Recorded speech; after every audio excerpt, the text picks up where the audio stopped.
Sir,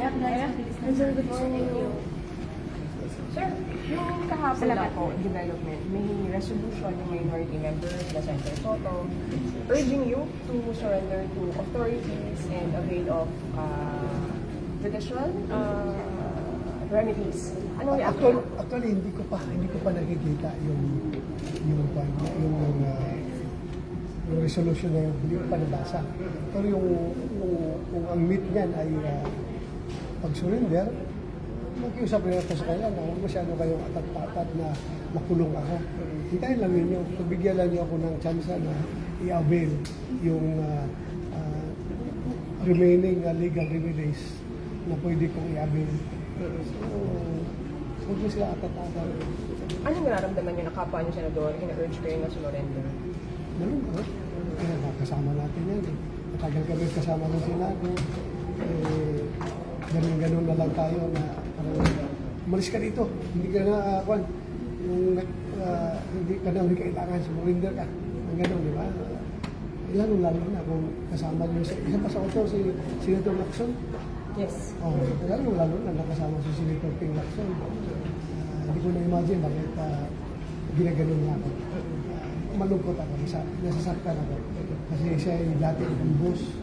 Ako nagsilbi ng tapat sa kanya.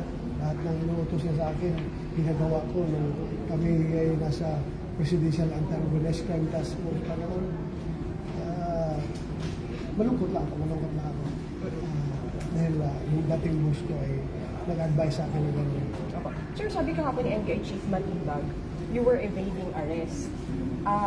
May dalawang NBI agent daw na babae na lumapit sa inyo, tapos parang, pumulas kayo sa kanila. Anong reaction niyo sa evading arrest daw? Anong arrest na pinagsabi nila? Saan yung warrant of arrest na kapagita na sa akin? Anong basis na sa pag-arrest na sa akin? So, you maintain na walang warrant? Wala warrant na pinagkita. May warrant of arrest na pinapagita? Wala. Kung ipinakita nila sa inyo yung ICC warrant, papayag ba kayo? Hindi ko pa rin recognize. Dahil according sa batas, according to the Rome Statute mismo, kailangan dumaan pa sa local court yung pag-aresto ng isang suspect. So hindi naman yung local warrant, hindi naman yung competent warrant ng competent court ng Pilipinas. So sabi niya, wala namang wrestling na nangyari. Kasi kayo daw ay tumakbo at nasugatan dahil doon sa pagtakbo po ninyo. Ay, depende yan sa standard mo ng wrestling. Ako'y kanilang hinawakan sa braso. Sir, NBI kami, hinawakan ako sa braso ng dalawang babae. Pumiglas ako, tumakbo.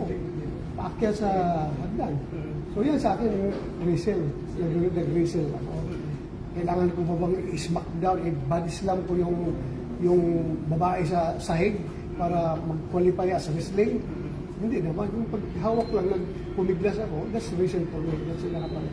Sir, last na lang. Sabi niya, sakay kayo ng kotse ng isang senador. Sinong senador yun, sir? Whatever mode of transportation na ginamit ko papunta dito, wala na sila nakaalam dahil illegal ba yun? Kung makikisakay ako sa ibang sasakyan, illegal ba yun? Kung sasakay ko ng habal-habal para lang makarating yung Senado, hindi naman siguro illegal. So, hindi kay Senator Pia yun, sir? Ha? Hindi kay Senator Pia? Hindi ko na sasabihin. Sabihin ng pinasakay na nga kita, magbakuan ka pa. Sige. Thank you, sir. Sige, Thank you, sir. sir.